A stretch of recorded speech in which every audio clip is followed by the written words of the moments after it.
listening to the Philanthropisms podcast with Rodri Davis.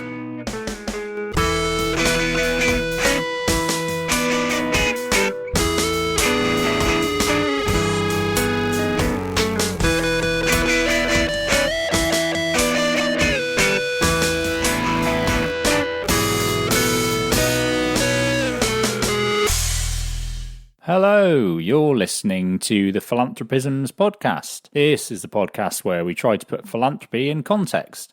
I'm your host, as ever, Rodri Davis, and we did it. We made it. The end of the year. End of season, the big season finale. That was 2024, and what a great year it was.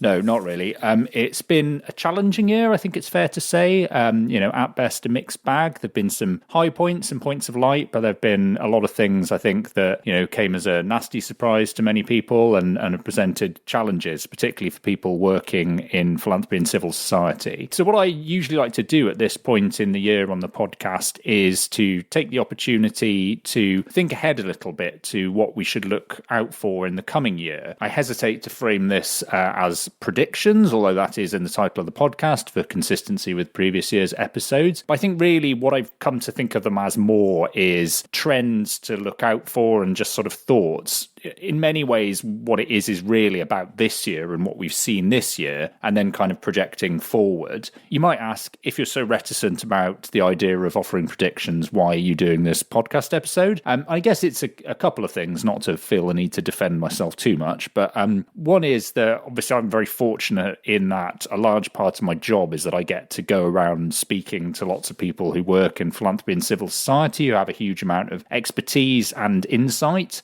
both here on the podcast, but also in lots of the other work I do. So I feel as though I get a sort of privileged glimpse into what people are thinking about what are the kind of key themes and challenges and what the good things and what the bad things are. And, I felt as though I might as well relay that to as wide an audience as possible by kind of trying to synthesize and condense some of that down for you here. The other thing is that for the last couple of years now, I've been doing a newsletter every month. So, please do go away and sign up for that. But what I do in the course of doing that is try to keep a watch on all of the interesting news stories and sort of wider bits out there in what I call the philanthrosphere of things that are going on that are interesting, that might kind of indicate, trends that we should be watching out for, or that kind of show interesting bits of practice or kind of slightly left field ideas that might be of relevance to philanthropy. So again, I've been back through all of those newsletters to remind myself what happened this year, and that's informed what I'm hoping to kind of talk about here in the podcast today. I guess the other thing to say this year is one of the things that I did that was really interesting. I created and designed and delivered a short module for a course at the University of Geneva back in September. And it was specifically on using history to inform, current practice when it comes to philanthropy. But one of the segments in that module that I did was all about how to look ahead to the future, and particularly how you use historical insight to inform thinking about the future. And in the course of doing that, I had to sort of dig into what lots of the frameworks are around futures thinking, kind of cone of uncertainty and the three horizons model and all this sort of thing. And it definitely made me think that, there's huge value in trying to systematically look ahead to the future if you do it with appropriate levels of humility. But actually what it often does is clarify your thinking about the present and kind of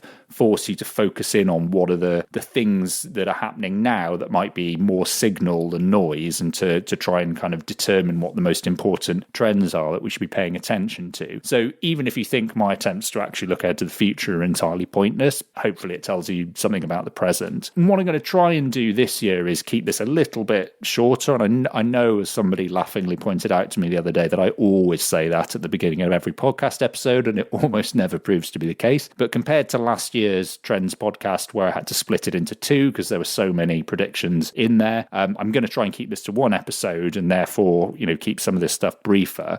Apart from anything else, quite a lot of it, I think, will echo things that I've written before on the Why Philanthropy Matters website, and things that I've reported on in the newsletter, or that we've talked about in the podcast, because, obviously these are the themes and issues that I pick up on and am interested in. So I tend to explore them in all of those various ways during the course of the year, rather than just saving them up for this end of year bonanza. So with all of that explanatory bump done and sort of caveats in place, let's dive into some thoughts about the year ahead.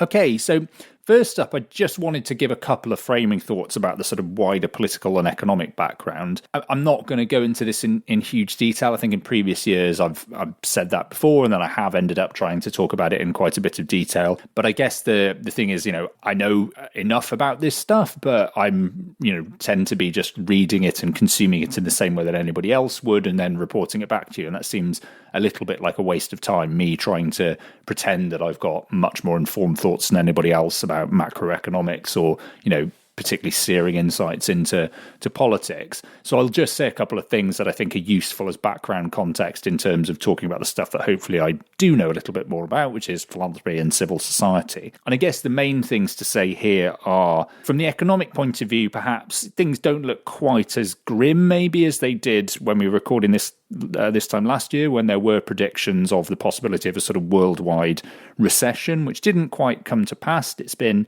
a slightly turbulent year economically, as the last few have indeed, but that didn't happen. And actually the prognosis for the coming year seems to be, less bad, or at least that's the consensus. I guess the thing to say is there is still a huge amount of uncertainty within that, particularly because with the incoming Trump presidency in the US and the promise to focus on the imposition of trade tariffs and potentially, picking trade wars with China and other global superpowers, people don't really quite know what that's going to mean in economic terms. So there's a huge amount of there's a very big asterisk next to all of those predictions. From a UK perspective, I would say the situation is maybe slightly different in that we are very clearly still in the grips of extremely difficult economic conditions. I think even though, at least in name, we're no longer in a period of policies of austerity, some people are suggesting that despite a change of government, we're still under austerity in all but name,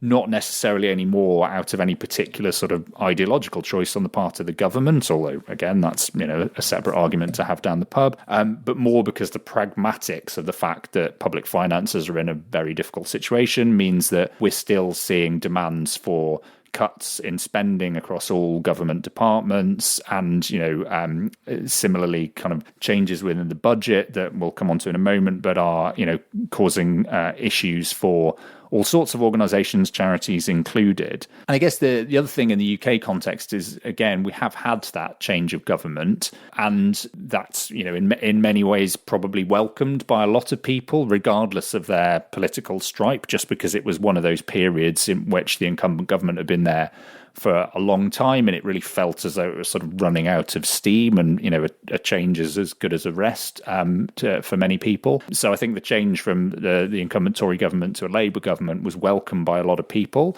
I think maybe the honeymoon period was very brief and is probably over, and there's probably more criticism and carping already about Keir Starmer's government, than there was a few months ago. And I guess from the particular point of view of charities and philanthropy, as we'll talk about a bit more in a moment, I think a lot of the detail is still to be filled in. We really don't know, apart from a few pronouncements and events and sort of warm bits of rhetoric, what they think about it, or whether philanthropy or charities really figure in their thinking much at all. I guess the other thing just to say on the political backdrop is that wider political turbulence still seems to be very much the order of the day. We've recently, just as I record this, in the last few weeks, in all the political instability in South Korea, where the president tried to introduce martial law in order to force through some policies that he couldn't get through democratically, and that then failed, and it's all the subsequent kind of repercussions of that are still being felt. And obviously, the political situation in France has been thrown up in the air. The political situation in Germany is complicated and unstable. And I think, again, I'm not the person to be giving you searing insights on any of those things. I mean, my daughter is an enormous K-pop fan, but that's about, the limit of my insights into South Korea, I must profess. But I think what I can say is there's a sense that in all of these places, one of the issues seems to be that a lot of the kind of traditional political dividing lines that we've relied on to understand how people are likely to vote seem to be shifting in ways that often don't really quite make sense, or we're failing to understand properly. And that means that sometimes the support for political parties is occurring in places that we wouldn't necessarily have expected. And that is giving rise to all of these kinds of odd results and instability, particularly in places where you have multi-party systems or proportional representation. But even, in somewhere like the UK or in the US, where it's essentially a sort of two-party system, all forms of democracy seem to be having challenges of one sort or another, and that is kind of has been the backdrop for the last few years, and I think that will very much continue to be. Okay, well, that's the end of my attempts to say anything deep and meaningful about the state of global democracy. So let's focus now on some thoughts that are much more specifically about civil society. And first of all, let's focus in on the kind of philanthropy and giving part of things, and I'll offer a few more thoughts just kind of on broader civil society issues in a moment. And I'm not going to try and weave a very kind of careful narrative through these. They're bullet points on the list that I have in front of me, and I will present them as such. Hopefully it will flow naturally enough that it's not incredibly disjointed to listen to, but just bear with me. So I guess the first thing, maybe because it's front of mind for me, and I think for a lot of people in the UK at the moment, is one of the things we've seen in the world of philanthropy this year, particularly kind of institutional philanthropy in the form of foundations and grant making, has been a noticeable or really sort of seeming trend towards organizations announcing that they're kind of pausing or putting on hold their grant making, or that they're actually kind of actively engaged in a process of entirely strategically reviewing their grant making, or even taking a decision to wind themselves down or dismantle themselves. I think it's important to say that there's a few different things in there, and there is something kind of qualitatively different in my mind between instances where organizations are deciding to spend down or to dismantle themselves, as the most high profile case so far being the Lankelly Chase Foundation, but there are others, and other organizations that are putting their grant making on hold for more pragmatic reasons, because they're simply inundated with the volume of requests that they've got for grants at the moment. They don't have the capacity to deal with that. So I think you need to kind of differentiate between those two things, but still overall what it means is that money that would otherwise have been available from grant makers and, for grantees, the relationship that they have with organizations that they might have come to rely on has changed quite substantially in nature, and those sources of funding may no longer be available, either just on a temporary basis or potentially on a permanent basis. And that is, I think, a real challenge. I mean, it's a practical challenge because funding for charities, it's not like it was sloshing around anyway. So I think in a context where, we'll see in a moment, there are still concerns about a long-term decline in individual giving. Government funding for the voluntary sector has been in long-term decline as well. The remaining sources of funding, such as grants from trusts and foundations, people will be becoming increasingly reliant on those. So if there's a sense that actually those are potentially under threat, or that there's going to be a reduction in the availability of them, that is a big worry, I think, for lots of organizations. I think the other thing is there's a cultural element of this, and one thing I wonder about the coming year is whether, if this trend continues, what we'll see is more division and antipathy between grantees and grant makers, because even where those grantees might well understand the practical reasons why a grant maker is struggling to deal with the volume of requests for funding that it has, or that they respect, a decision to review their overall strategy in light of concerns about, injustice and that kind of thing. The pragmatic reality is those charities don't have the luxury of stopping. Many of them are basically living hand to mouth or working on a month by month basis and just trying to keep their work going and keep the lights on. And they will quite rightly say, well, we would love to have the time and space to be able to stop and think deeply about what we're doing, but we can't. And so if we have to think strategically, we do that at the same time as just carry on doing the work that we're doing. And maybe, the sense that they aren't afforded the luxury of doing that, whereas the organizations that have resources and in their mind, have much more capacity available to them, I think there might start to be some resentment on the part of the grantee organisations. And I think that would a worry because, it's challenging enough at the moment in civil society in the UK and in other places anyway, without there being sort of further unnecessary division within civil society itself. So I think that's something to watch out for and something that I'm kind of mildly concerned about, and I know other people are. Another thing, and I touched on it already there, that I think we need to keep a watch on, and it's been a trend over the last few years, and it's certainly something that I've mentioned in previous editions of this Trends and Predictions episode of the podcast, is about the potential decline in giving that we're seeing in the UK, but also in the US, in Canada, in Australia, in the Netherlands, and in other places. I think the overall narrative on that hasn't really changed. I think last year I suggested maybe we were shifting from a point of trying to understand what underpinned that decline in giving and the nature of it towards taking action. And to some extent, maybe that's happened. I think there have been some interesting things happening this year. So I think the Generosity Commission in the US was pitched quite clearly as a response to the perceived decline in giving in the US context. And that was just one example of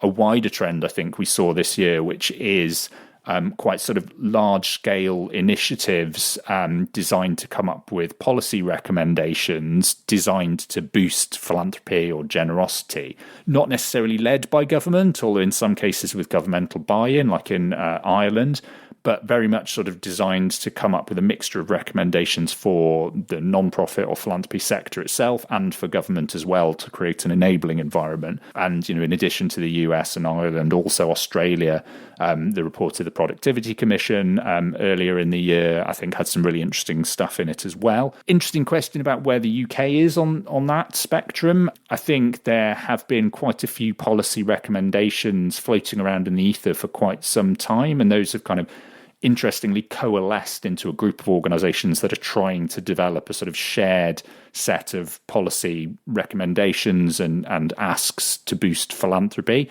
which I think is a really positive thing because I think it will help if there is consistency and to some extent, where possible, the sector is speaking with one voice. But I guess, as I said before, what is not so clear is what the political reception to that will be in real terms. I think there is an openness to kind of talk in warm ways and to give a positive rhetoric about civil society. And we've seen the announcement of a new civil society covenant, which, I think was widely welcomed. And there have been good signs, I think, since then in terms of people from the charity sector and civil society being given a seat at the table in policy discussions. But then on the flip side, we've also had, the kind of harsh reality of measures in the budget that are not intended to punish charities, but, they are going to increase costs on charities, such as rise in employer via national insurance contributions, and any special pleading that charities made to be left out or, for there to be a carve-out to protect them from those kinds of unintended consequences fell on fairly deaf ears. So I think what the Labour government thinks about charities and and what it says about charities and then what it actually does about them is still to be determined. And particularly the philanthropy bit of it, I think you can ask what Labour and the Labour movement's relationship with philanthropy has been historically, and it hasn't always been a particularly warm relationship. There has been some kind of ideological opposition and antipathy, and it's still not entirely clear to me where the current government kind of sits within that longer term history. But, that is something I think might become clearer over the coming year. I guess another thing that I would flag up in the context of talking about some of these efforts to boost the culture of giving or philanthropy is particularly around the Generosity Commission in the US. I mean, I think one of the things that was interesting to me about that, apart from the specific recommendations, was the framing in terms of generosity, which I think kind of reiterated to me that there is a desire to broaden our understanding potentially, beyond the word philanthropy, which might be too narrow in focus, and to try and encompass wider conceptions of and cultures of generosity that include, things that look more like mutual aid or come from different backgrounds, where it's more about kind of everyday giving and not so much about people who have large amounts giving to those who have less.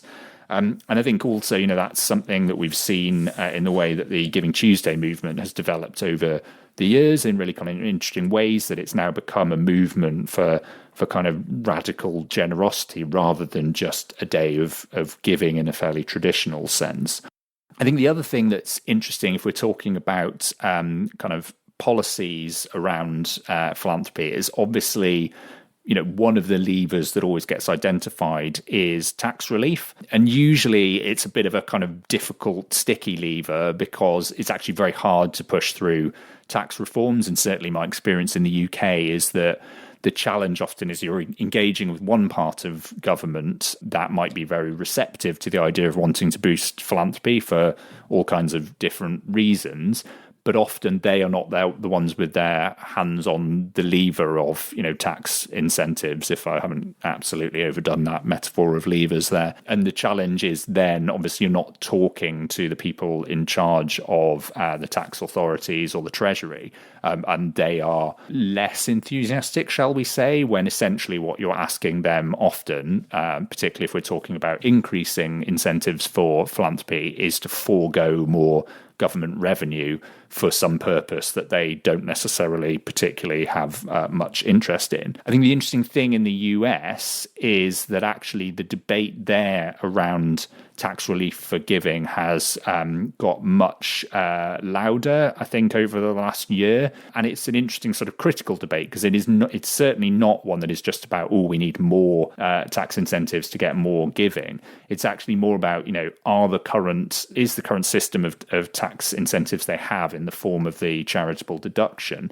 fit for purpose, particularly because since they introduced a higher standard deduction in that system, so basically the bit where anyone who's filling in a tax return can sort of tick a box and say, I'll just take a standard deduction that is a kind of combination of all of the different things that I could take a deduction for, rather than splitting them out into different deductions, including the charitable one, because they introduced the value of that in the 2017 Tax Cut and Jobs Act.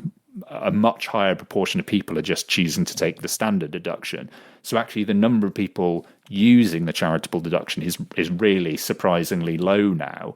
And so people are arguing, well, actually, is it even a meaningful incentive in that context? And if actually all it is doing is offering a tax advantage to a very small number of people giving very large amounts of money, then that is, anti-democratic and in the context of concerns about widening wealth inequality, quite problematic. And so maybe they need to think again about that system.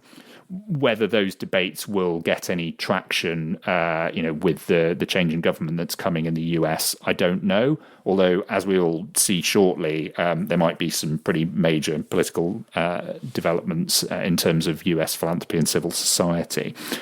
We'll come back to some of the potential travails for US philanthropy in a moment, but I guess in a more positive sense, other things that I think we're seeing over there that will also be big features of the coming year. I've been interested in and going on about the rise of major kind of interesting female philanthropists who seem to be driving developments in philanthropy and challenging the status quo and certain bits of received wisdom in interesting ways. So particularly Mackenzie Scott, but then also latterly, certainly this year, Melinda French Gates, I think, has started doing really interesting things. There's also others like Leah Hunt Hendricks. I think there is some element of it that is actually about the fact that they are women, because the research that's available shows that women do tend to take a different attitude towards philanthropy. They perhaps approach it with slightly more humility, if that's possible, than male philanthropists. They're also, quite often interested in collective approaches and things like this. there's also, understandably, quite often a focus, at least, partial focus on giving to causes that benefit women and girls to overcome historic inequalities. It's certainly a big focus of Melinda French Gates's philanthropy. But I don't think it's necessarily all about them being female philanthropists. I think, it's not entirely coincidental, but I think they do also represent something wider that's interesting as well, which is a certain strain of radicalism within philanthropy that has always been there historically. There are lots of examples one can point to of philanthropists who have struggled with questions of how their wealth relates to concerns about inequality and whether, their philanthropy is symptomatic of that inequality and therefore part of the problem or part of the solution, and whether they can ever use philanthropy as a means to address inequality and to empower people and to overcome, what they see as kind of systemic problems with society. But I think there are more and more people thinking like that now. So, in the US, as I say, there's some of the people I mentioned. There are lots of others elsewhere. This year, the Austrian heiress Marlene Engelhorn sort of became quite high profile for the project that she had where she decided to allow 50 randomly selected Austrian citizens to form a panel to decide how to give away her money that she'd inherited, which was around, I think, sort of $26 or $28 million. And they did that, and the project was very interesting, and you can read the write-up of it and various sort of bits of coverage of it. Some of it I think is really positive and amazing. There's also some interesting kind of critiques that came out from within that work. So, if you're interested in that stuff and sort of participatory approaches to philanthropy, I definitely would recommend checking that out. And I'll put some links in the show notes to that if I remember. I think the other thing that we'll see over the coming years is, more of this radical philanthropy that is done in the context of being aware of issues around inequality and injustice and sort of aimed at finding ways of doing philanthropy that minimize the harms and kind of maximize its ability to do good, because there is also this generational shift happening. I think we're, in the early stages of this huge intergenerational wealth transfer that people, in the banking and wealth management industry tend to get very excited about.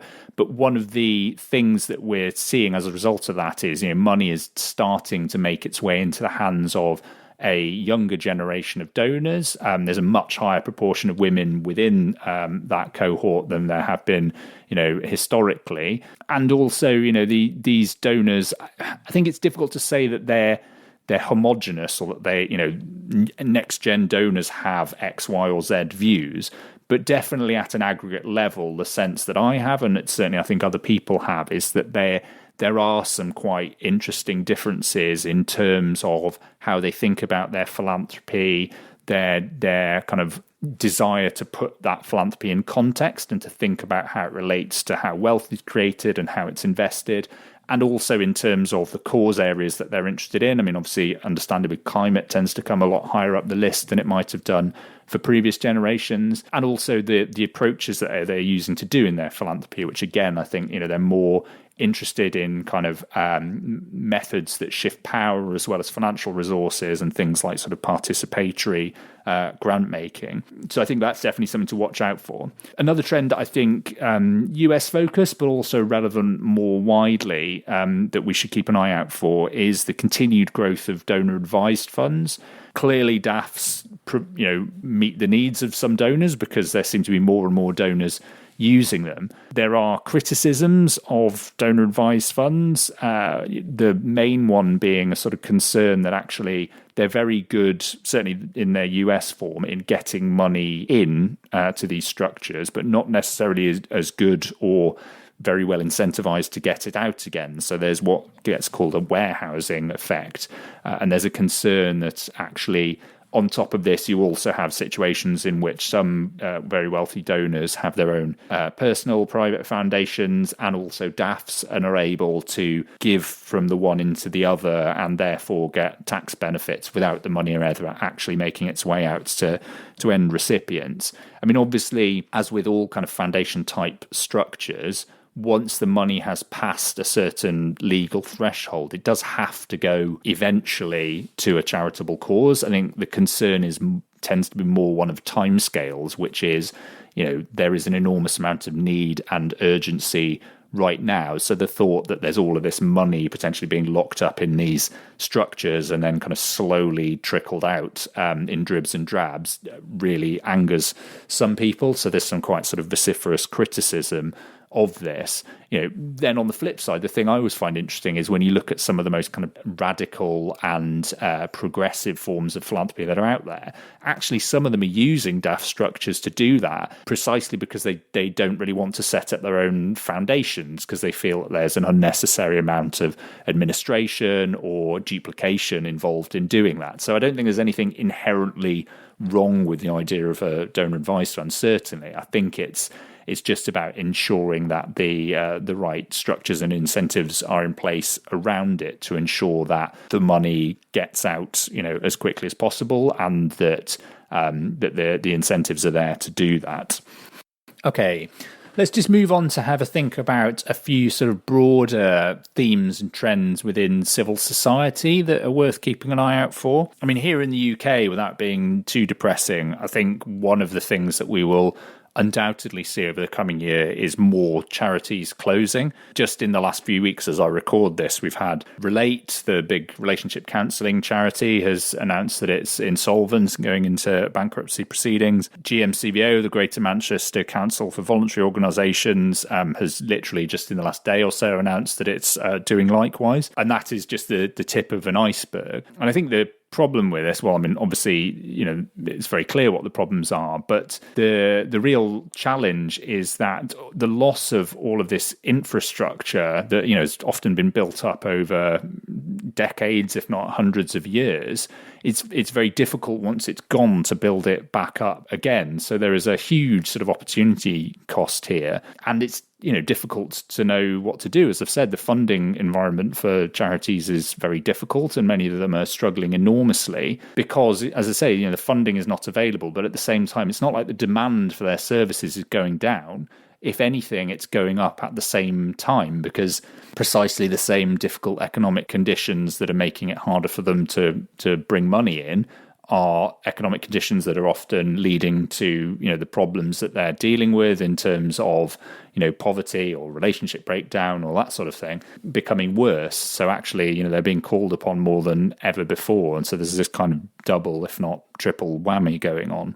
In the US context, I think the thing to watch out for is more to do with some of the political challenges that will come to civil society freedoms. I think we've seen over the last few years the phenomenon of the sort of closing space for civil society, where governments in various places around the world have taken an authoritarian approach where they've kind of limited the freedoms of civil society, freedom of association, freedom of speech, right to protest and this sort of thing, in a bid to kind of stifle the ability of civil society to speak truth to power and to kind of act as a counterweight to the government. And I think, unfortunately, that same playbook has now seemingly been picked up and may be kind of used in the US. I think just in the last month or so, we've seen, very real concerns about the passage of a bill called HR 9495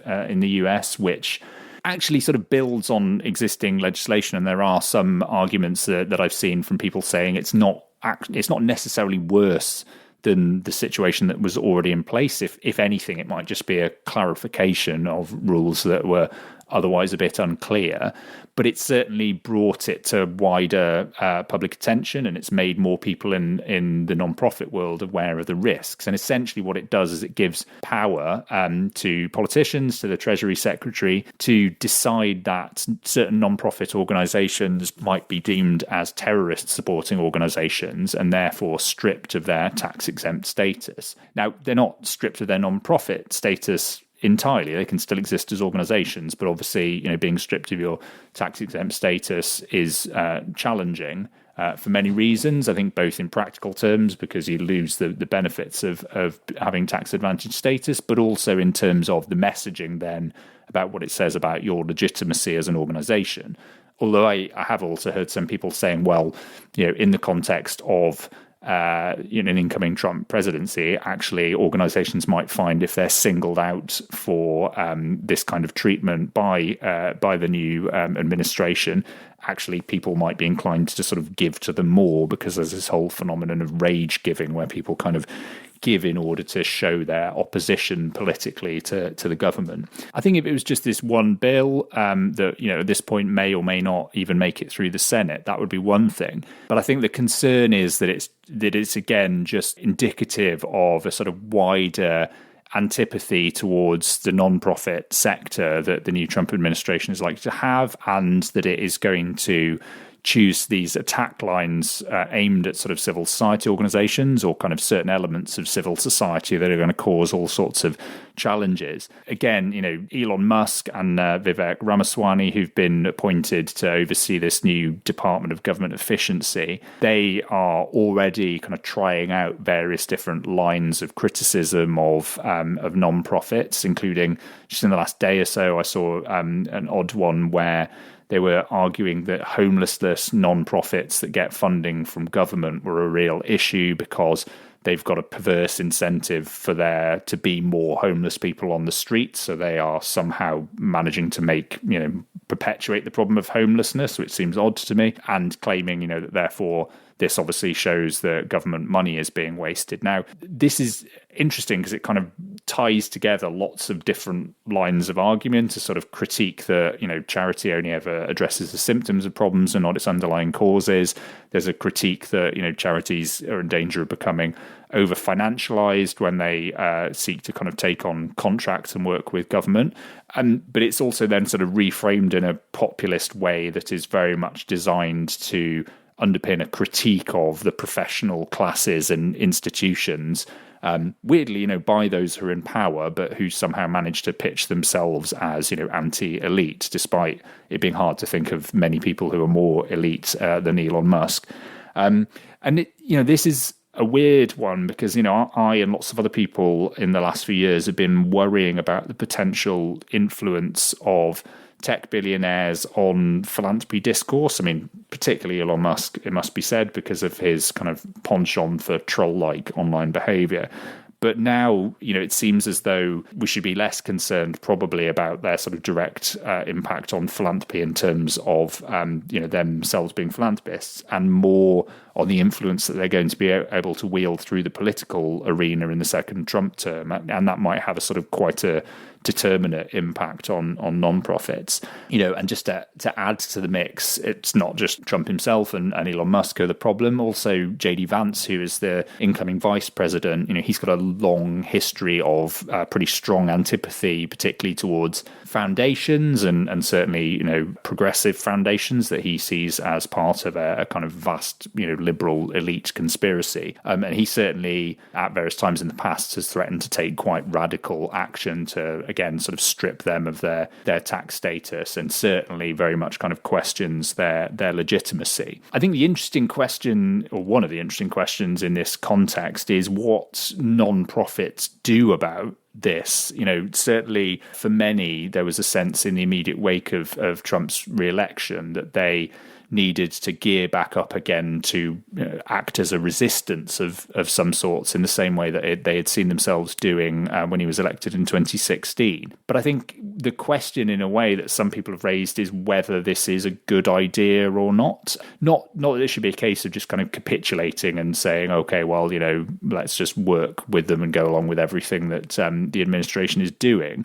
But what is the best way of challenging policy and kind of defending the rights of the groups and communities that you're working with?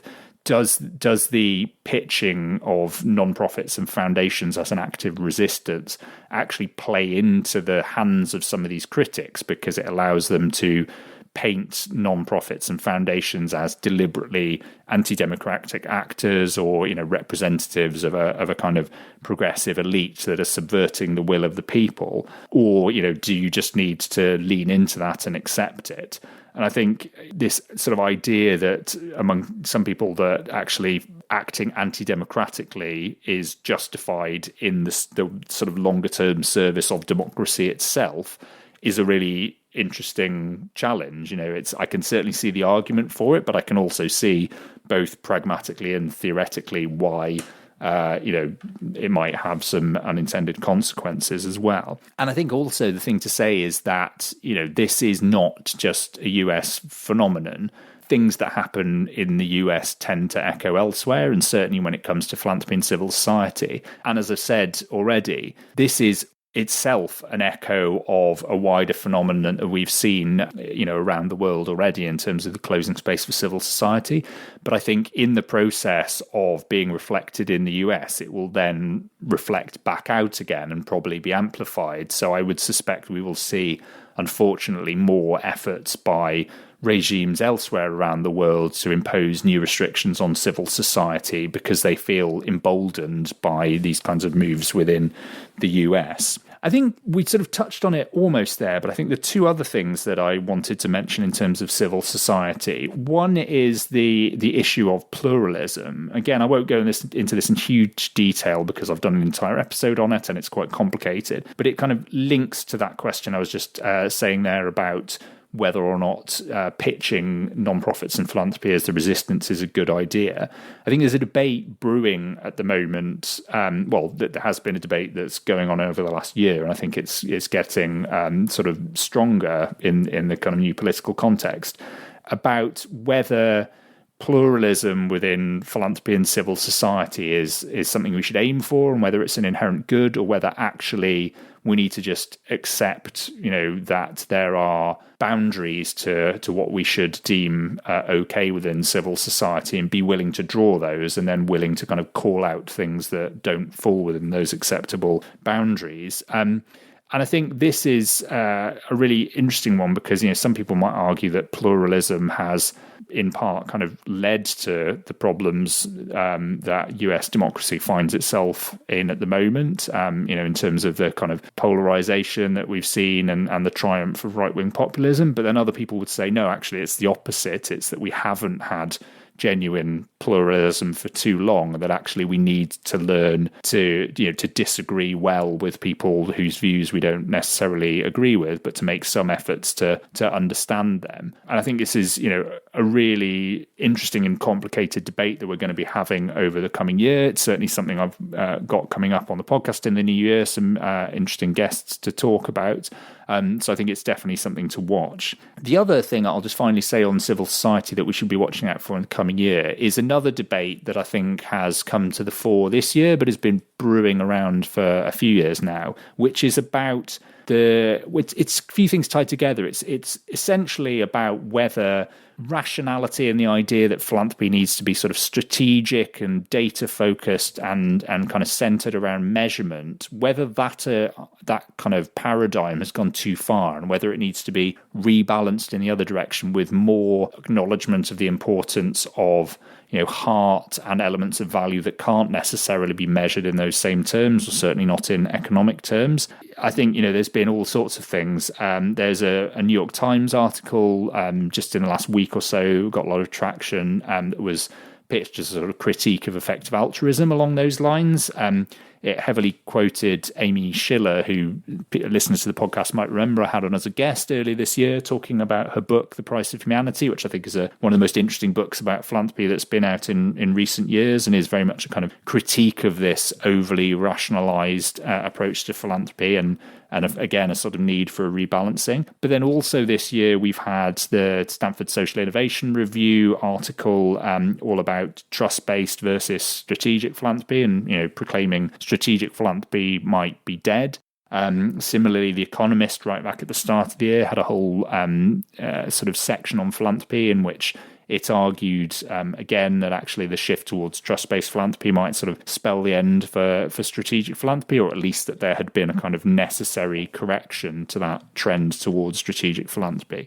So I think this is something that we're going to see a lot more of over this year, this kind of idea, this pushback on the relentless drive towards optimization and efficiency through measurement and strategy. As I say, it's been going on for a few years now, but I think it will, if not come to a head, it'll certainly become more mainstream, and we'll have more debate about it in the coming year. The other thing I will just chuck in before we go into a section looking at some tech trends, I mean, it's kind of linked to tech, I guess, but it's not specifically about tech, so I thought I'd put it in here, is something I've been mentioning for the last few years, and I think I've often thrown in as one of my predictions, which is I think a big area of debate over the coming year is going to be about the intersection of concerns about population and birth rates and the sort of growing pro-natalist movement, the idea that people need to have more babies in order to overcome some of these challenges,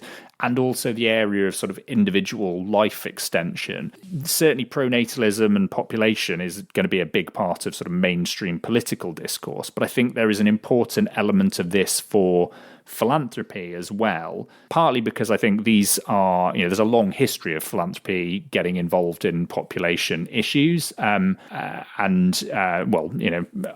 both sides of it, both in terms of kind of questioning whether there's overpopulation and also at times sort of whether there is underpopulation. And also I think the other thing is that lots of individual wealthy philanthropists have expressed an interest in this. And again, without getting too fixated on Elon Musk, this is something of a hobby horse of his. But also lots of individual wealthy people seem to be very interested in the idea of life extension technologies as well. So I think this whole question of birth and death and length of life and how these things all intersect is going to be a pretty big topic over the coming year, and I think one where increasingly philanthropy and philanthropic organizations will probably have to decide where they come down on some of these issues. So I would definitely have that down as one to watch. Okay, at this point, let's take a short break, and then I will be back to talk about some tech trends in just a moment.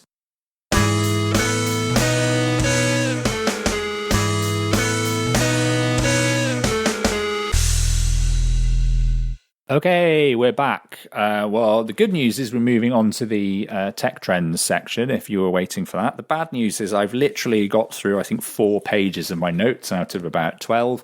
So I'm not going at the sort of pace that I promised at the beginning, but I am going to do my best to try and keep this reasonably brief, because I've talked about a lot of these things in detail on the podcast and in written form many times before. So I will try and sort of reference things where appropriate. So let's dive into some tech trends. So the first one I wanted to talk about is the impact of platforms on philanthropy. And again, it's definitely something I've written and talked about plenty of times before. I've been sort of arguing that there's a kind of platformization of philanthropy that might bring benefits, certainly in terms of allowing people more direct connection with the causes and even the end recipients that they're giving to, and therefore might drive more giving. But it's also going to bring lots of challenges, I think, in terms of sort of unintended consequences. But this year, we've certainly seen some interesting developments in terms of, for instance, new partnerships between GoFundMe and Meta, trying to kind of bring GoFundMe's crowdfunding model and linking it up with the sort of social media capabilities of Meta to make, the shareability element of it even stronger. We've also seen, and we'll come back to this in a minute, a new partnership between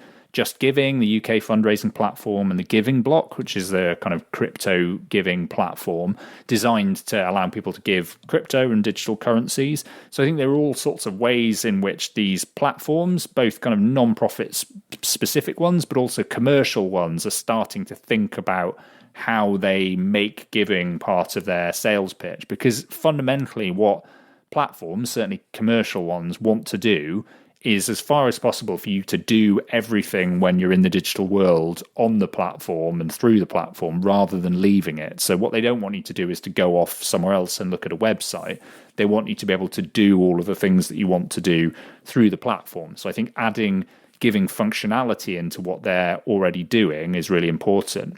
I think another interesting thing has been the growth of Chinese tech platforms. They're already huge in China itself when we're talking about sort of social media platforms, and actually what they've been doing in terms of philanthropy is often quite a long way ahead of what's been happening in the West. And the growth of digital philanthropy in China has been absolutely stratospheric and kind of really interesting to watch. I don't think those social media platforms have necessarily cut through to the West, understandably, because of sort of language and cultural barriers.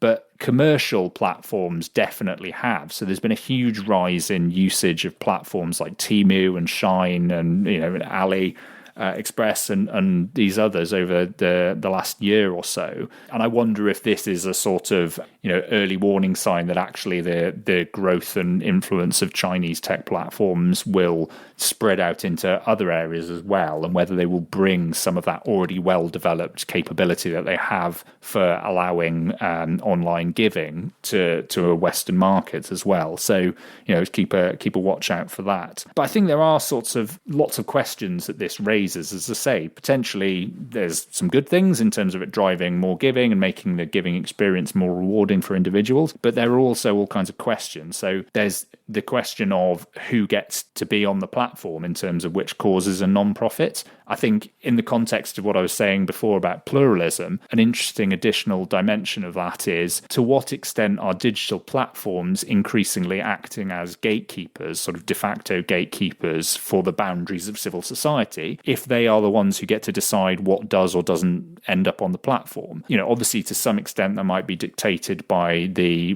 legal situation within the country that they're operating in, but often what you find is that above and beyond that, they will make determinations about certain causes not being ones that they want to support on the platform. And this is occasionally proven quite controversial because people then say, well, with what authority do they have to make those choices, particularly if they're not especially transparent. I think there are also practical challenges for non-profits in terms of picking which platforms to put their efforts into. And then, once they have done that, there's the risks of platform dependency. So once you've sort of put all your eggs in the basket of a particular platform, what then happens if there are future changes in cost or terms of service, or you lose access to that platform for some reason, you're sort of denied it or removed from the platform? What if the platform itself closes or there's a change of ownership of the platform? God forbid, imagine a situation in which a previously popular social media platform got taken over by a billionaire owner who changed it and ran it into the ground and turned it into a dustbin fire of right-wing extremism. I mean, obviously that would never happen in reality. So it's just a hypothetical, but it does make the point, doesn't it? But I think there are all those challenges as well. And then I think increasingly there are really interesting questions about, in the context of divisive issues and situations like the conflicts in Ukraine and the situation in Israel, Palestine and Gaza, in the age where people are increasingly able to give via these platforms to unregistered groups or even to individuals, to what extent does this sort of test the boundaries of what we're willing to call philanthropy or what we're willing to accept? If people are giving to support the purchase of ammunition or that kind of thing, or kind of activities that some people might think are absolutely right and proper in the context of what they see as freedom fighting, and other people might see as terrorist activity. And again,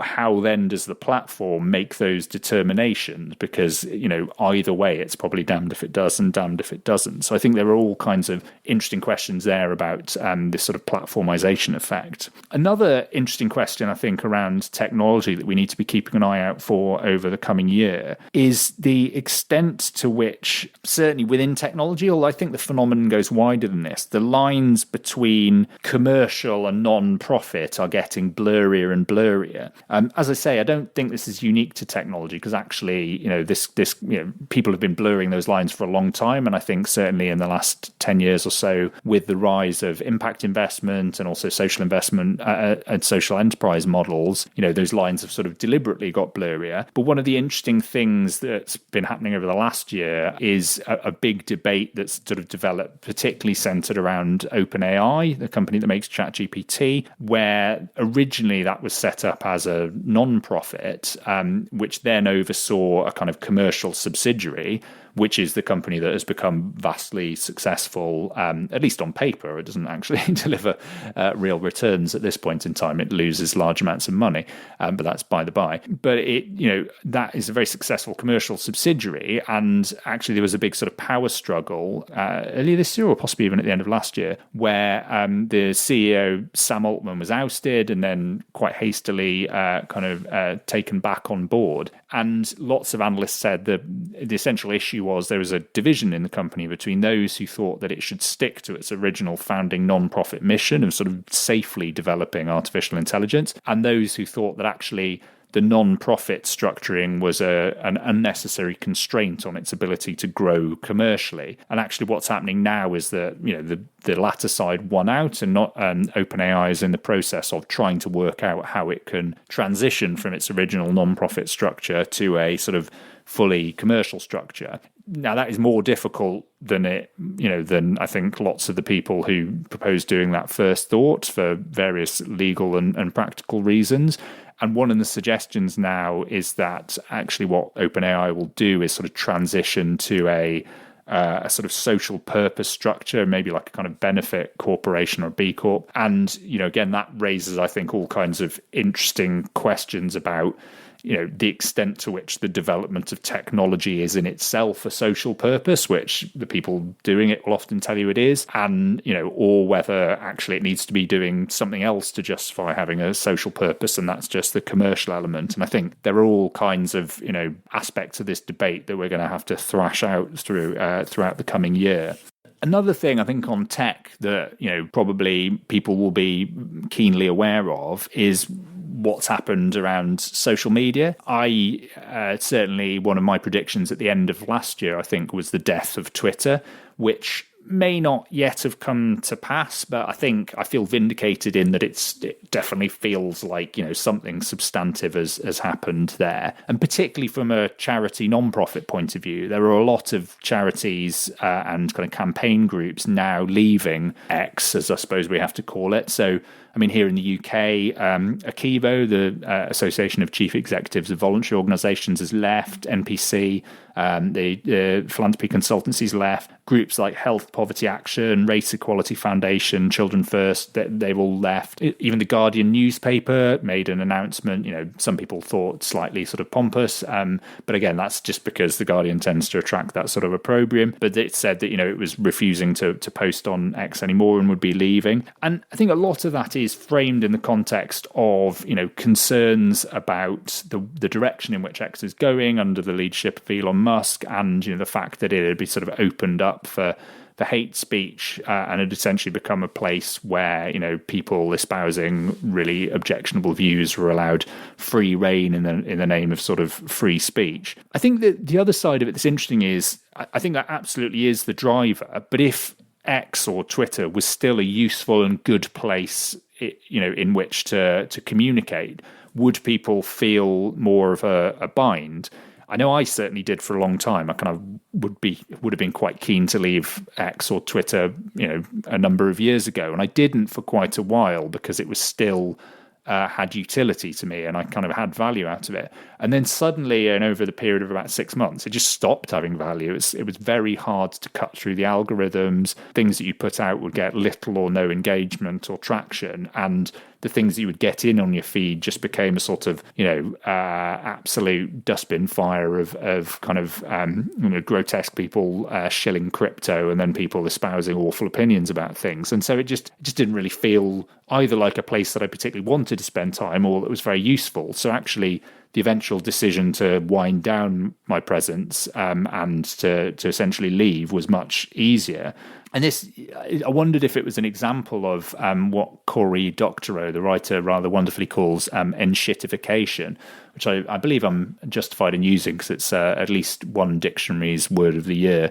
But it's essentially this idea that over time what happens to sort of tech products and platforms is that they just twiddle and fiddle with them to the point where they just get rubbish and then everybody has to leave and move on to something else. I guess the interesting question right now is, what is that something else? We had a period where everybody thought it was Mastodon and then it was Threads for a bit. Blue Sky seems to have emerged as the main kind of challenger to Twitter, and there are a lot of people who've left Twitter or X and are now using Blue Sky, and I'm certainly using it and finding it pretty good. In addition to using LinkedIn as a sort of more work-focused platform. There are criticisms, I think, from some people so far that Blue Sky is essentially just a sort of echo chamber for, self-congratulatory people of a more liberal frame of mind. And I think, those kinds of criticisms are worth taking on board and being aware of. And obviously echo chambers do have a bad reputation. But I mean, going back to what I was saying before, I would still rather spend time in a place where people are generally nice to each other and where they're not trying to sell me bad crypto or the concept of Nazism. Thanks very much.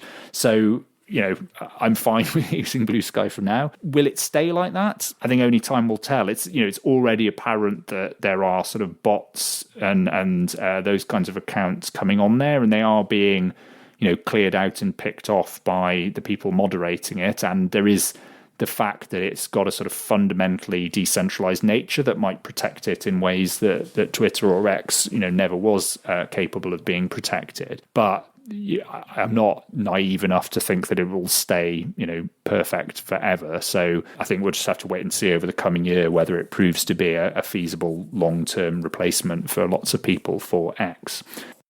Sticking on social media for a minute, kind of. One of the other things that I have been interested in for the last few years, as many listeners will know, and I think will be another, will be a big trend for the year ahead, is about the impact of influencers. My interest up to this point is sort of focused on Mr. Beast and his philanthropy, because I'm sort of grimly fascinated by it. And certainly I had a journal article out about Mr. Beast trying to kind of work through some of the issues around his philanthropy earlier on in the year. But also I'm increasingly aware that there is a whole world of sort of influencers on TikTok and other places that I don't even know about, but are, have huge audiences, certainly among younger people. And I'm really interested in kind of what impact, if any, they might have on philanthropy. I noticed, on which note, there was an article just yesterday as I read this in the, as I record this in the FT, talking about celebrity Gen Z or Gen Z philanthropists, saying they don't necessarily use the word philanthropy, but a lot of them do have an element of giving and activism in what they do, and they're very much sort of part of this world of influencers. And I guess,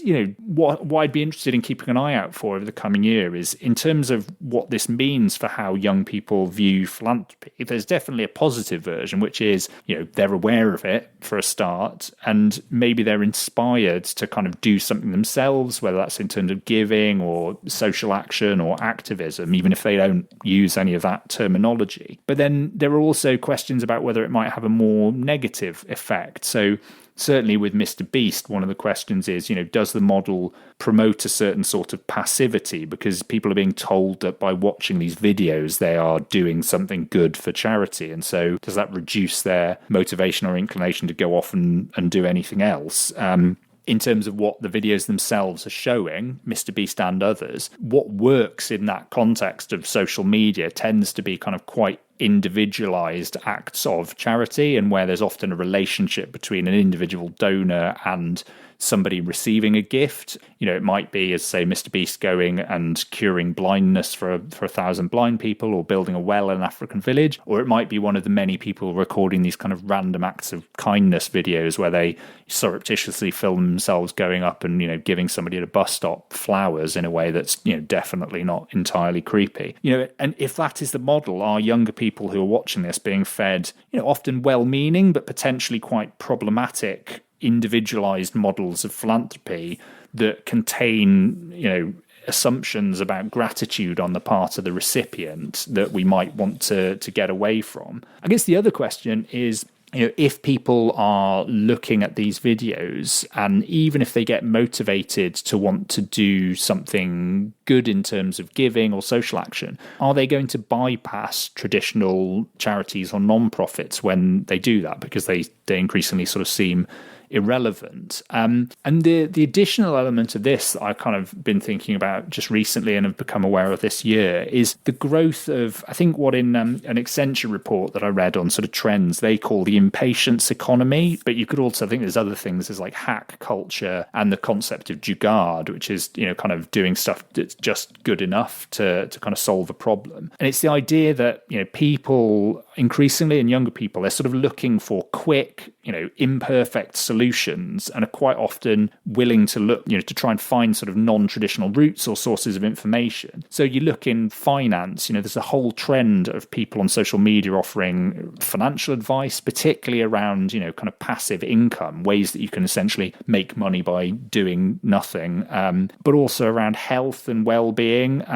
There's lots of sort of wellness hacks and this whole sort of wellness culture. And again, around money, crypto has a large part of this. Again, sort of, people being told that actually you can bypass all of the sort of difficult realities of having to sort of get a job and make money if you just get into crypto, and you can make X million dollars per year or whatever just by doing this from the comfort of your own home. And when people are kind of buying into these this sort of hack culture, they're often looking to social media and to influencers or to people they see as their peers, rather than traditional sources of information like news outlets or companies or organizations. And I think there's something really interesting there, and a question for charities and non-profits, which is, if they traditionally have traded on the idea that they are trusted voices and sources of advice, how, if at all, do they kind of insert themselves into that world and get themselves listened to by people who perhaps don't really look to those sources of advice anymore?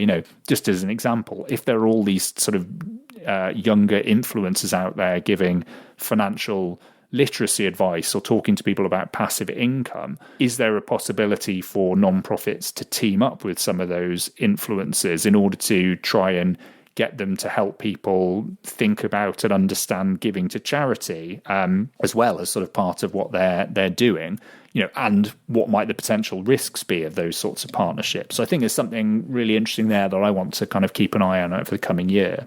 Another area, just thinking about, younger people, and it makes me sound awfully old. Younger people, they're all very different, aren't they? But putting aside that kind of nonsense for a moment, there is something I think really interesting as well about younger people's relationship with technology, which is obviously, the kind of caricature is that young people are just absolutely glued to their phones and that's all they want to do. And there is some element of truth in that, I say, as the father of an 11-year-old daughter who's just got a phone this year. But I think from two different sides, maybe one of the interesting trends will be a sort of de-teching effect where, younger people increasingly are moving away from technology and digital experiences towards more kind of real world experiences and pastimes.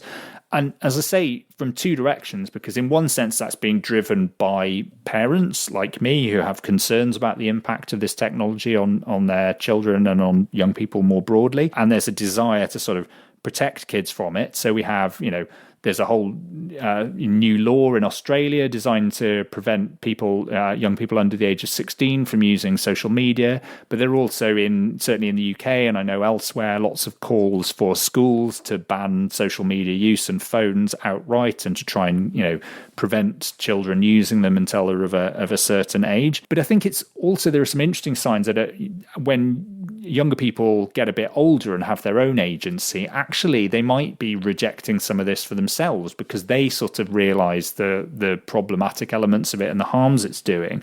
So I was reading in one report identifying as a trend the idea of sort of social rewilding, where there's kind of young people have this real desire for real world experiences and to kind of get back to things like hiking or, activities like knitting or woodwork or that sort of thing, as a way of kind of partially rejecting the idea that everything needs to be done in a digital way and online. And I think this is interesting and one to watch, because I guess the practical implication for charities and non-profits is, do they need to make sure they don't go too far in assuming that everything is just going to end up being online? And actually, do you need to think about how you retain elements of sort of, real life experience and engagement within that? And also, can you potentially sort of sell the value of what you're doing, certainly in terms of things like, volunteering, on the basis that it is a real life experience that allows people to sort of create and maintain real life connections with people? And might that be something that might kind of draw younger people towards volunteering and getting engaged with charities if that's the kind of thing that they're looking for. So I think there's something really interesting there.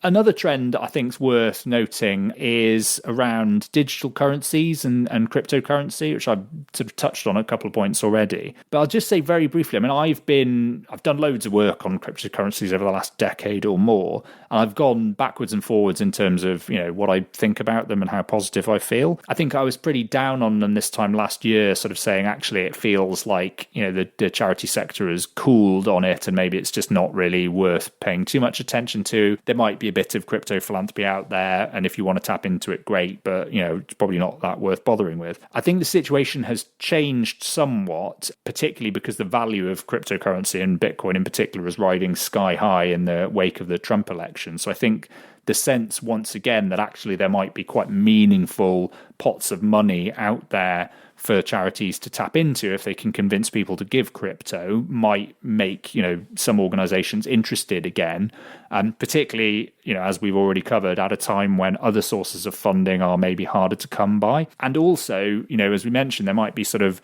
some of the barriers to doing so have been lowered to the point where organizations might feel like, there's not really much cost involved in making it possible for people to give crypto, particularly the team up between Just Giving in the UK and the Giving block, which certainly will allow organizations to enable crypto donations without actually having to hold any cryptocurrency themselves. So they can kind of tap into that pool of donors, but without all of the issues that are out there. Another tech trend I think that we should watch for the coming year is more around kind of immersive technology. Again, I've been sort of keeping a watching brief on this one for a few years, and every year I'm like, maybe this is the year, and it hasn't been. But I do think the what we're going to see over the coming year is a real sort of growth in the uptake of wearables, wearable technology, and that this will drive a sort of meaningful shift in augmented reality and virtual reality. So I think the collaboration, for instance, between Meta and Ray-Ban to create smart glasses that don't actually look rubbish and by all accounts, function relatively well, might finally bring this sort of stuff to a kind of meaningful mainstream audience. And I think that will raise all kinds of interesting questions. I mean, as ever with tech, there will be some interesting opportunities, I would imagine, for charities to do, interesting things in terms of applying this technology to their cause areas, but also thinking about, offering new experiences to potential supporters and fundraising. I think there are potentially also some, issues to address. One to me would be there's already a challenge for charities in terms of cutting through the noise within, what gets called the attention economy, where everybody's kind of vying for our increasingly short supplies of attention. But imagine what that's going to be when everybody's got, wearable tech as well as everything else. I just read a bit from one report that I was looking at in doing the research for this, and they say, imagine a user with their 5 elements of wearable tech on, notifications on their phone, alerts on their wrist, conversations in their ear. How are you going to keep them focused on what you're providing? Which, I think is kind of a good question, and also a nightmarish vision. I mean, I feel overloaded with information and stimulus as it is. The idea of also, I don't even have an Apple Watch or anything like that, but the idea of my glasses also sort of starting to bombard me with information makes me feel physically sick, if I'm entirely honest. So I'm not sure I'm going to be on board with this one, but even if I'm a slow adopter, I imagine some other people will probably get on board much quicker than me. And then finally, I just want to give a few thoughts about artificial intelligence, because it's obviously the sort of big technology trend and topic of discussion of the moment, and something that I've done a bunch of work on. So I thought I would just throw out a few ideas. And again, I've done entire episodes on this and written plenty about it, so I'll try not to go into too much detail, and you can do follow-up reading if you want, but I'll just give you a sense of what I'm thinking about. I guess the thing to say is, was 2024 the year of the large language model, or was it the year that AI hype peaked and then begins to decline? I think is an interesting question as we look forward to the coming year. I think in terms of, how AI is having an impact at the moment, certainly on the world of philanthropy and non-profits, I think there are all sorts of things. I mean, there are kind of productivity tools that are out there that people are using to make all sorts of tasks within their work easier or quicker or more efficient. There are accessibility tools that are being used to overcome language barriers or sort of barriers around visual impairments or hearing impairments. There are obviously tools that are being used for creativity to kind of create new content, whether that's written content or video or imagery. I think what's interesting is that we're just at the point where we're starting to have to think through where are the right places to use some of these tools and how should we be using them. And how should we be doing that in a way where we're aware of their limitations and where it might be, not such a good idea to use them?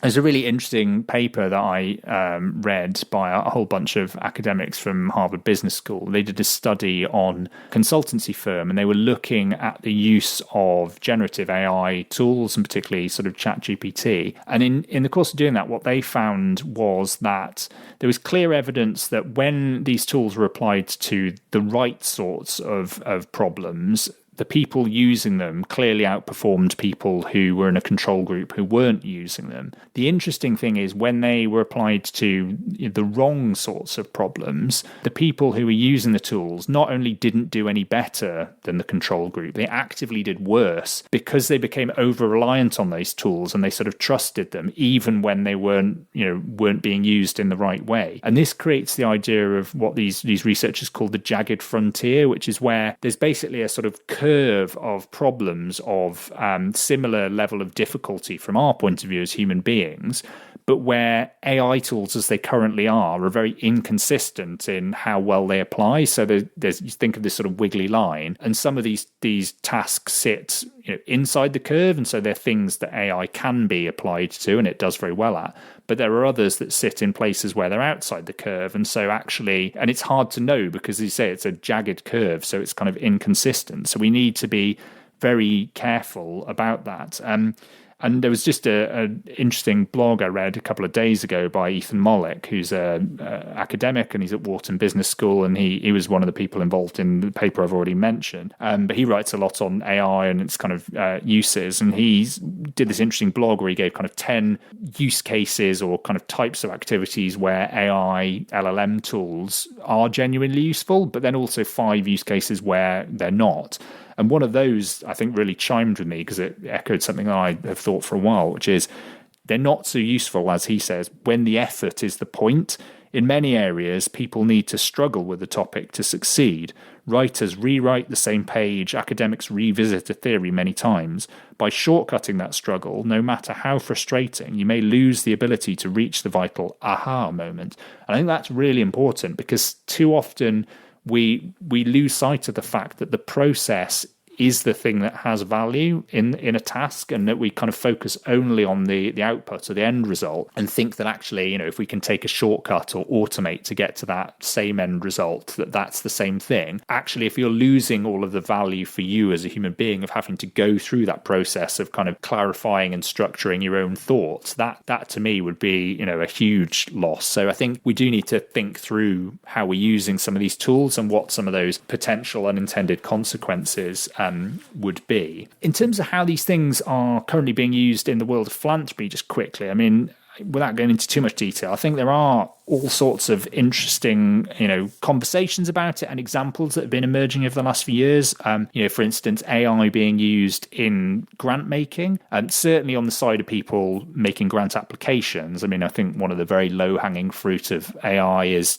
using ChatGPT or other specialist tools to automate some of the process of writing grants. Obviously, one of the challenges there is that it produces potentially a huge volume of new grants. So maybe this is, contributing to the problem we've already talked about of grant makers being slightly overloaded with applications. So then on the flip side, you start to ask questions about, well, can you automate some of the elements of the process of identifying, choosing, sifting and assessing these grants? And I think we're seeing some examples of that already happening where organizations are using ChatGPT and other tools, first of all, to kind of do a first cut of applications to just for the very basic test of, do these meet our grant criteria? And if not, should we filter out those that don't? And then after that, can these tools also be used to do things like provide summaries of grant applications to allow, a first pass from a human grant assessor to work out what they are and then kind of, allocate the resources accordingly. Obviously, I think most people would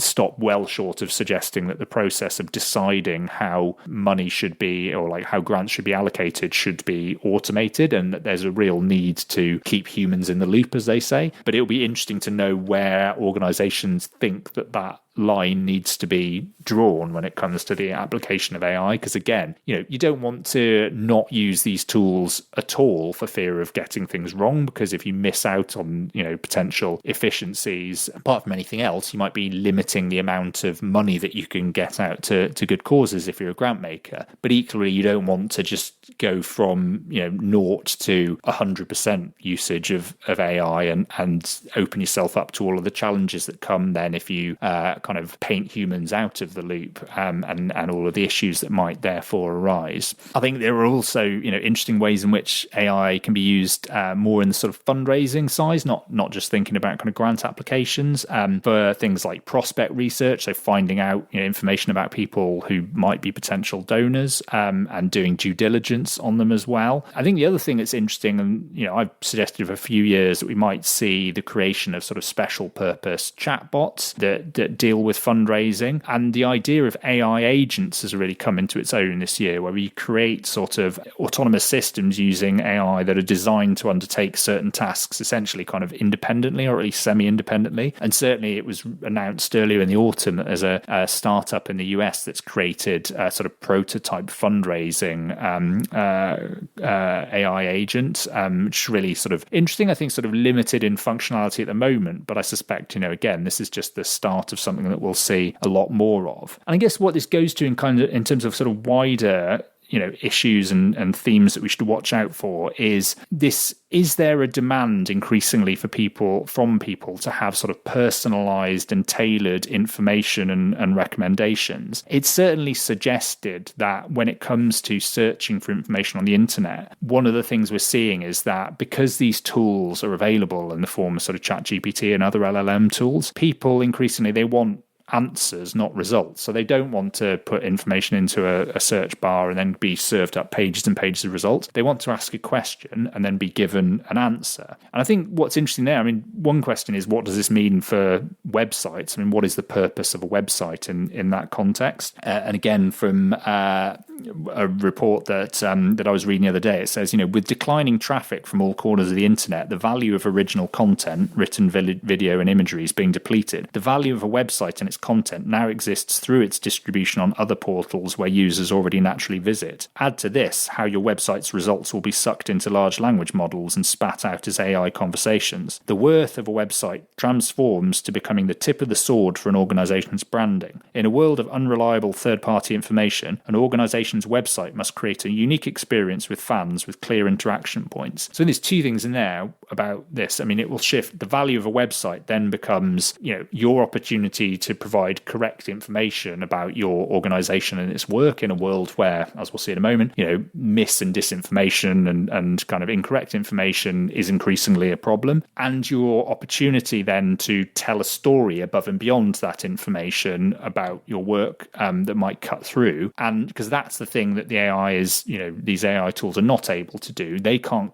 craft that narrative, or where they do, they will make it themselves on the basis of sort of syntactic, probabilistic relationships between words, whereas you as a human being and as an organization might want to craft a narrative that is, designed with your own goals in mind. So I think there's going to be a huge value to storytelling in this context as well.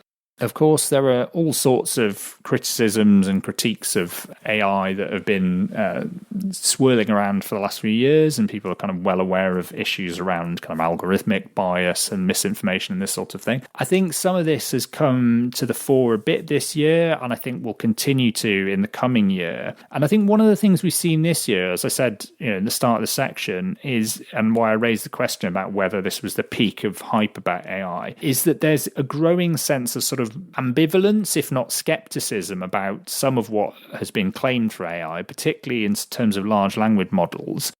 Partly because despite what I've said about there being productivity benefits, and there clearly are, some of the massively overclaimed productivity benefits definitely haven't materialized at scale. And so particularly in certain companies and industries that have experimented with AI and thought it was going to kind of transform them and their whole operations, that hasn't so far proven to be the case.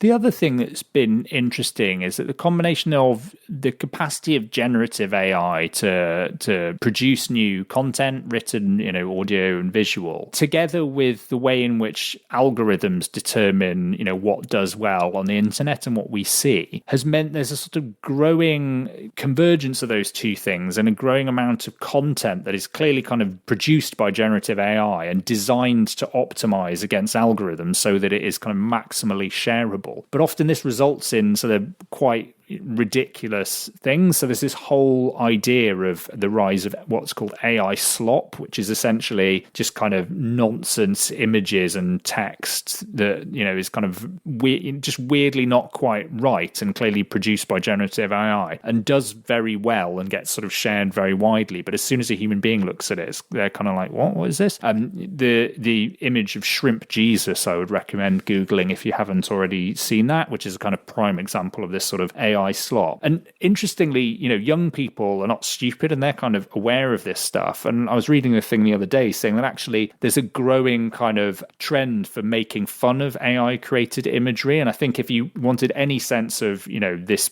of where this is going, actually they call it boomer art. So, again, kind of in the way that younger generations have decided that baby boomers are, the easy way to kind of make fun of anything. If you associate AI art with baby boomers, that inevitably kind of delegitimizes and kind of undermines it. And I think, that's telling if the kind of the much vaunted capabilities of generative AI are being made fun of in that way. So it's a sense in which I wonder whether 2024 was sort of peak algorithm, and now people are slightly starting to push back on algorithmically determined and optimized content. I think the other side of that is, that's the kind of accidental version of it where what's produced by the AI is just not very good, and so people sort of think, oh, this isn't quite, the digital utopia that we were promised. There's obviously the more pernicious elements of that, which is, both about deliberate misuses of this technology for misinformation and disinformation, and the wider way in which the ability of the technology and generative AI to create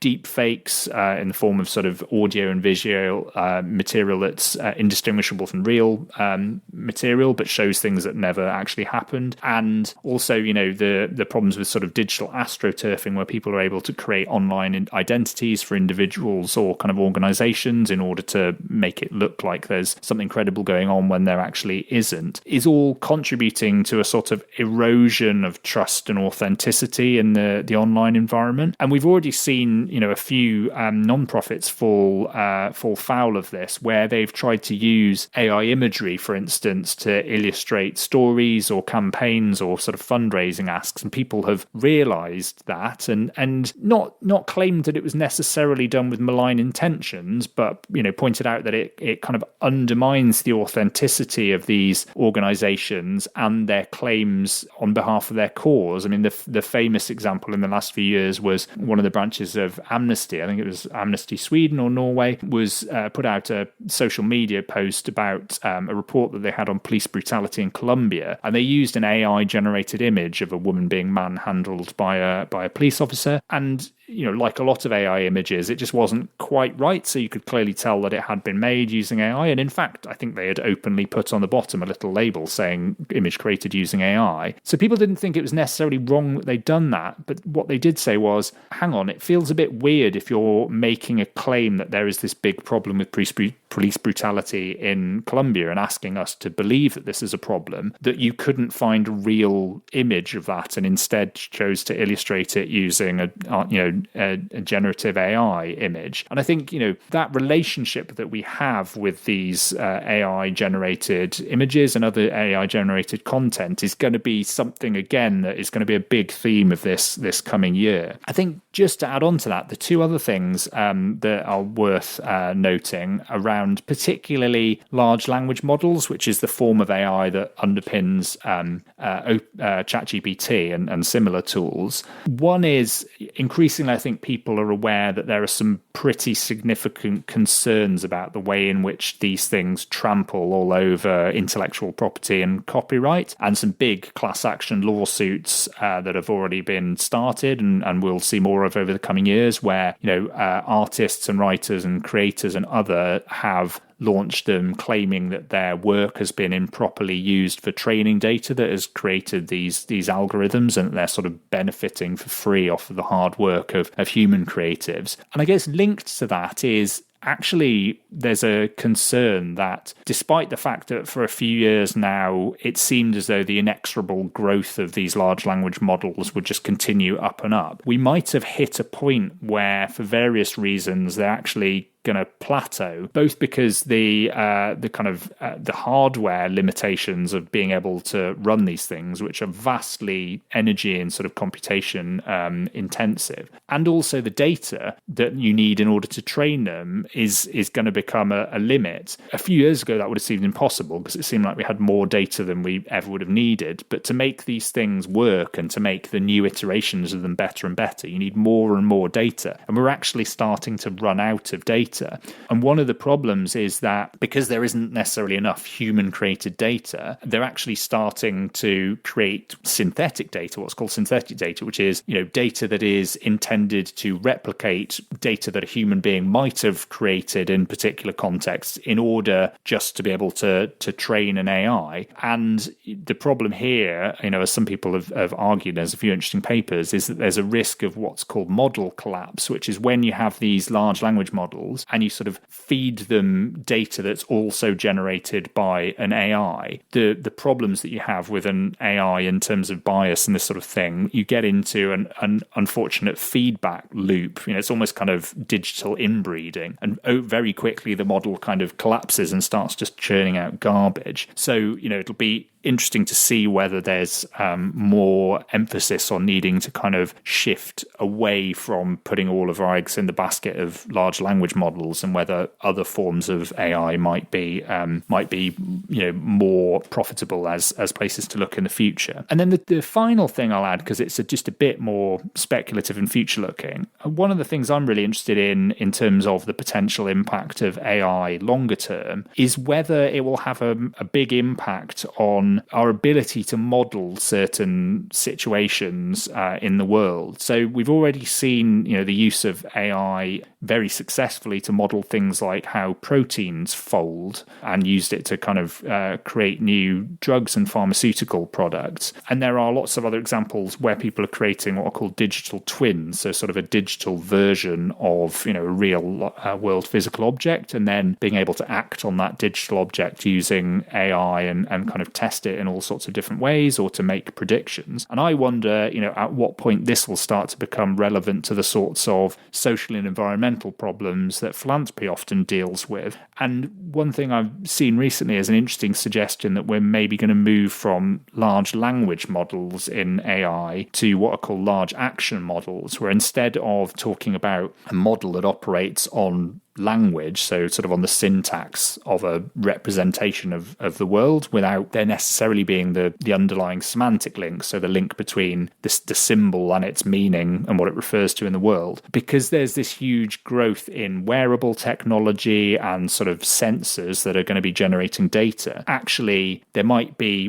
just real world data that artificial intelligence can be trained on, and so you have these models that are based on data unintermediated data essentially about the real world. And in that context, could you start to potentially do things like test out social interventions so that instead of, what you traditionally would have had to do in philanthropy is go and fund somebody to do a pilot project or fund an organization doing something in order to test and to innovate, could you instead test and innovate in a digital way to see what was likely to work and what wasn't, and thereby kind of, make the allocation of resources more efficient? I don't know, we might be a very long way off that, but I've seen some interesting indications this year that we might be sort of starting to tip towards that. And I guess the other thought is, if the impact of AI is not entirely overhyped and overblown, and any of the sort of predictions about the impact that it might have on the workforce and on the nature of our economy prove to be true, what will that mean for civil society and for philanthropy? I guess on the one side, if that's going to happen and there's going to be large numbers of people who are no longer required to work in traditional ways, what role will civil society play in sort of helping people to manage that transition? And also conversely, if we get the utopian version of this and this sort of mass automation frees up a huge amount of people's time to do things that aren't necessarily paid work, will this open up the possibility for them to do the sort of work that would have traditionally been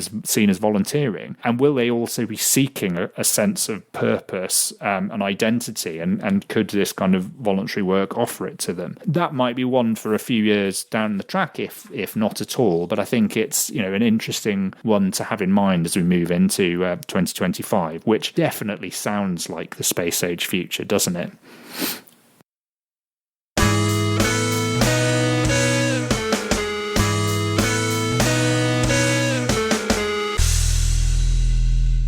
Okay, well, thanks very much for listening to that. If you made it to this point at the end, well done. I hope it was interesting. I might have tested the boundaries of everybody's patience in terms of the length of a podcast, but I did my best to keep it short. I think, as we can all agree, I absolutely abjectly failed, but not for lack of trying. I'll put links in the show notes to various things that I've talked about during the course of this podcast.